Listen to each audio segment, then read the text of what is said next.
Hello दोस्तों, राधे कृष्णा। आज हम राम नाम बार बार लेने से क्या होता है, इसके क्या चमत्कार हैं, आइए बताते हैं।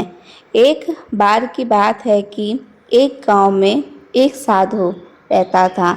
सारा दिन राम राम जपता रहता और ढुलकी बजाकर कीर्तन करता रहता। उसकी कुटिया के पास जिस व्यक्ति का घर था वह उससे बहुत परेशान था। एक दिन वह व्यक्ति गुस्से में उस साधु की कुटिया में पहुंचा और कहने लगा कि तुम क्या दिन रात राम राम रटते रहते हो। तुम्हें तो कोई काम धंधा है ही नहीं। हमें तो कमाने जाना पड़ता है। तुम्हारी ढोलकी की आवाज़ से मेरी रातों की नींद हराम हो गई है। साधु कहने लगा, तुम भी मेरे साथ राम राम जप के देखो, तब तुम्हें पता चलेगा कि कितना आनंद आता है।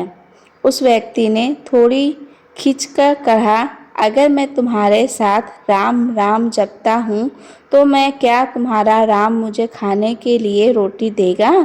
साधु कहने लगा कि मुझे तो राम नाम की लगन लगी है। मुझे तो राम जी की कृपा से हर रोज़ भोजन मिल ही जाता है। तुम भी राम नाम जप के देख लो। मुझे पूरा भरोसा है कि भगवान तुम्हें खाने की रोटी जरूर देंगे। वह आदमी उस साधु को चुनौती देते हुए कहता है, मैं तुम्हारे साथ आज राम राम का भजन करता हूँ। अगर तुम्हारे राम ने आज मुझे रोटी खिला दी तो सारी उम्र राम ही की भक्ति में लगा रहूँगा। अगर नहीं खिलाई तो तुम ढोलकी बजाना बंद कर दोगे। साधु कहता है कि मैंने तो निष्काम भाव से प्रभु राम की भक्ति की है, लेकिन फिर भी मुझे तुम्हारी चुनौती मंजूर है। वह व्यक्ति साधु के साथ बैठकर थोड़ी देर राम राम का जाप करता है और मन में निश्चय करता है कि चाहे कुछ ही हो जाए, मैं आज भोजन नहीं करूँगा। देखता हूँ कि इसका राम मुझे कैसे भोजन कराता है। राम राम का भजन करने के बाद वह व्यक्ति सोचता है कि अगर अब मैं घर गया तो घर पर मेरी माँ और पत्नी मुझे खाने को कहेंगे और मुझे रोटी खानी पड़ सकती है, लेकिन मुझे साधु को चुनौती में हराना है। इसलिए वह घर जाने की बजाय गांव के पास के जंगल में चला गया और जंगल में एक पेड़ पर चढ़कर बैठ गया और वह सोचता है कि मैं सारा दिन इस पेड़ से उतरूंगा ही नहीं, अन्न का दाना भी नहीं खाऊंगा। इस तरह मैं साधु को हरा दूंगा और उसका ढोलकी बजाना बंद हो जाएगा। कुछ देर बाद उस जंगल में एक बंजारों की टोली गुजरती है। उन्हें भूख लगी होती है तो बंजारों का सरदार कहता है, आग जलाकर यहीं पर खाना बना लो। अब खाना खाकर ही आगे बढ़ेंगे।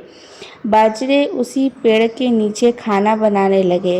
बाजरे खाना परोसकर खाने की वाले थे, तभी बंजारों को सूचना मिली कि पीछे से डाकू आ रहे हैं। बाजरे डाकुओं द्वारा लूटे जाने डर के खाना वहीं पर छोड़कर आगे चल गए। वह आदमी पेड़ पर चढ़ा जब सब कुछ देख रहा था। कुछ समय बाद डाकू भी उसी पेड़ के नीचे पहुंच गए। परोसे हुए गर्मा गर्म भोजन को देखकर डाकू कहने लगे, ये खुशबू तो बहुत अच्छी आ रही है, लेकिन यह भोजन किसने बनाया और बनाने के बाद आखिर खाया क्यों नहीं। कहीं हमें फंसाने की किसी की चाल तो नहीं है।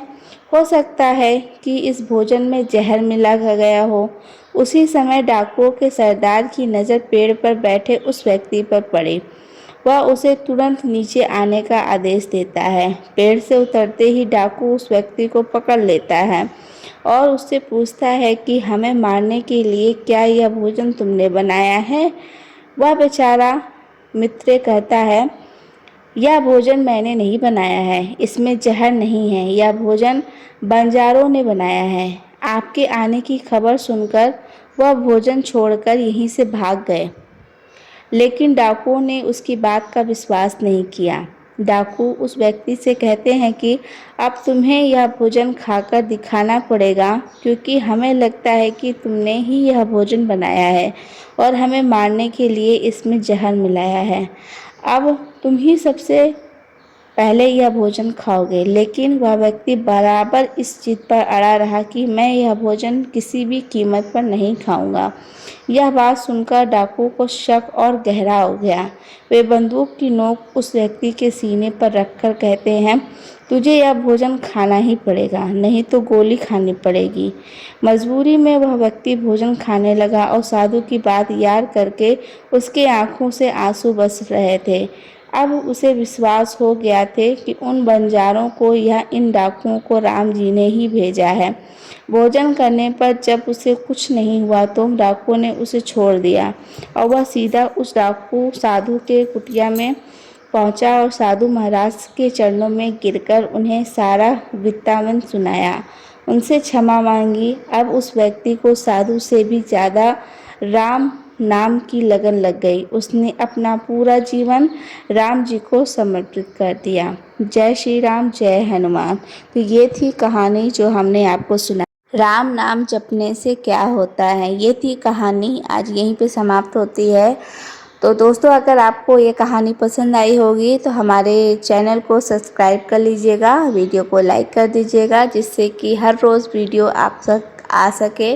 और कमेंट सेक्शन में जय श्री राम ज़रूर लिखिएगा। राधे कृष्णा दोस्तों।